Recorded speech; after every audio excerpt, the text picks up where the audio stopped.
یہ اسپیشل نوجوانوں کے لیے. خیر اب تو حضرت جی حالات اس طرح کے، نوجوان کیا اور 40 والے کیا اور 45 والے کیا اور 50 والے کیا، سب خطرے میں ہیں حضرت جی، جس کو اللہ بچا لے حضرت جی. اس طرح کا دور آیا باہر حضرت جی.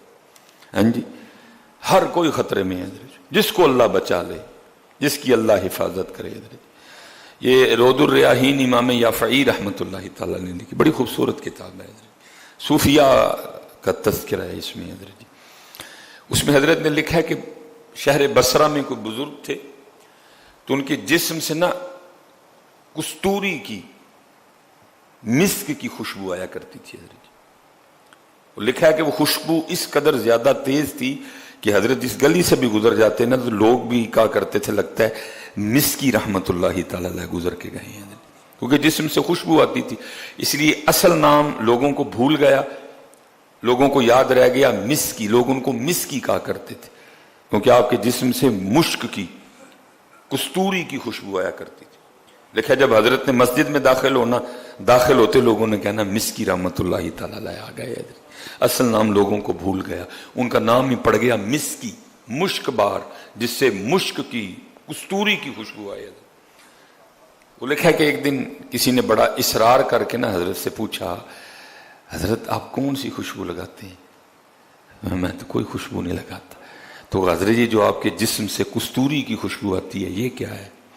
آپ نے فرمایا میرا واقعہ بڑا عجیب ہے. حضرت سنائیں ہمیں بھی. فرمایا میں جب جوان ہوا نا تو میں صرف جوان نہیں ہوا، اللہ نے شرم و حیا کے زیور سے بھی مجھے آراستہ کر رکھا تھا. اللہ نے شرم و حیا کی دولت مجھے وافر مقدار میں، آنکھیں نیچی رکھنی، یہ شرم و حیا ہے نا، آنکھیں نیچی رکھنی، چلتے ہوئے حضرت ایسے ایسے نہیں چلنا، نہیں، نگاہیں نیچی رکھ کے چلنا، یہ شرم و حیا کی دولت ہے جی. تو اب تو دکھ کی بات ہے حضرت جی، کبھی مردوں میں بھی ہوا کرتی، تب تو عورتوں میں بھی کوئی نہیں رہی ہے. اب تو وہ بھی اس طرح چلتی ہیں کہ خود اپنا آپ بچا کے چلنا پڑتا ہے.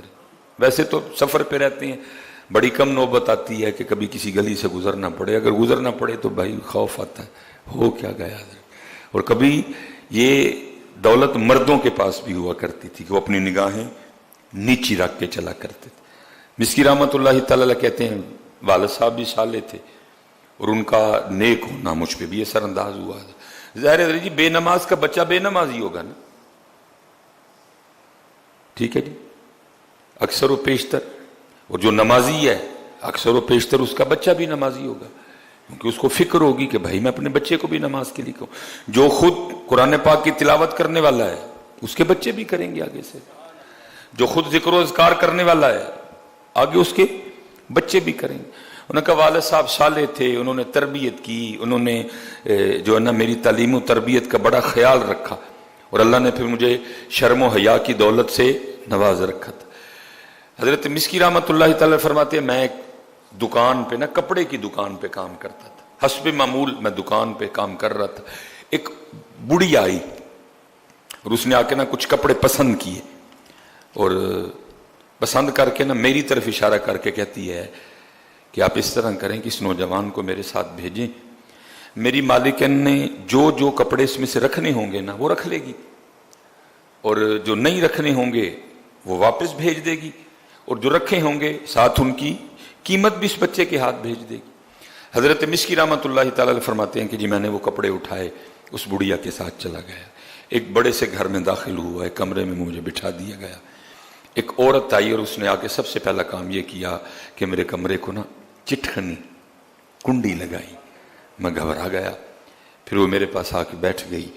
میں اٹھ کے اس سے تھوڑا دور جا بیٹھا، لیکن اس وقت اس پہ شیطان اور شہوت غالب تھی. اس نے میرے سامنے اپنے ارادہ بد کا اظہار کیا اور مجھے دعوت زنا دی.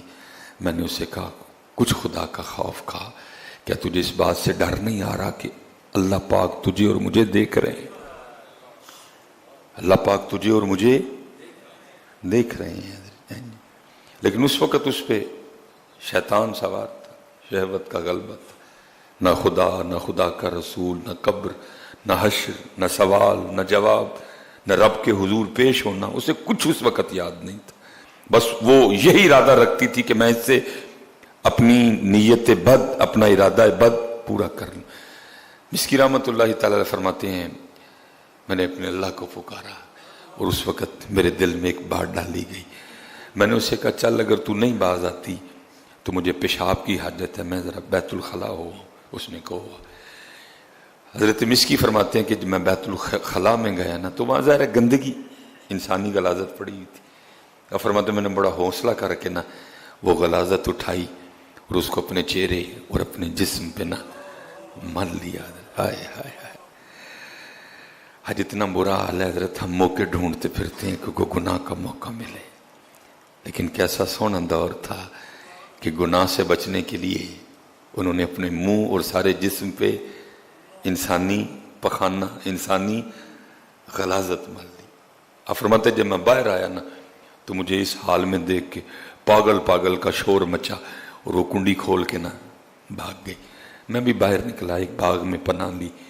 وہاں میں نے اپنا سارا کچھ جو ہے نا اس کو دھویا، اپنے رب کا شکر ادا کیا، یا اللہ تو نے بچا دیا.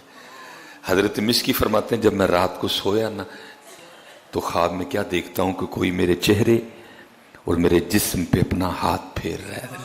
خواب میں میرے چہرے اور میرے جسم پہ اپنا ہاتھ، اور خواب ہی میں مجھے پوچھ رہا ہے کیا تو جانتا ہے کہ میں کون ہوں. حضرت مسکی فرماتے ہیں کہ وہ خواب ہی میں مجھے پوچھ رہا ہے، ساتھ جو چہرے اور جسم پہ ہاتھ پھیر رہا ہے ساتھ پوچھ بھی رہا ہے کیا تو جانتا ہے میں کون ہوں. اب فرماتے ہیں میں نے تو سوال کا جواب نہیں دیا، خود سوال کر کے خود ہی جواب دیتے ہیں. وہ کہتے ہیں میں اللہ کا مقرب فرشتہ جبرائیل امین ہوں. اب فرماتے ہیں جب میں صبح اٹھا نا تو میرے سارے جسم سے کستوری کی خوشبو آ رہی تھی. اب فرماتے ہیں یہ حضرت جبرائیل امین کے دستے مبارک کی برکت ہے. ہاں سلیمان کدی تم ہی وہ واسطے چھڈ گناہ پھر تینوں بھی جبرائیل خواب سے ملنا آن گے. لیکن کسی کو شوق ان جبرائیل کو ملنے کا، سارے چٹے رنگ تے مر گئے ہیں حضرت. کسی کو شوق ہی نہیں جبرائیل کو ملنے کا.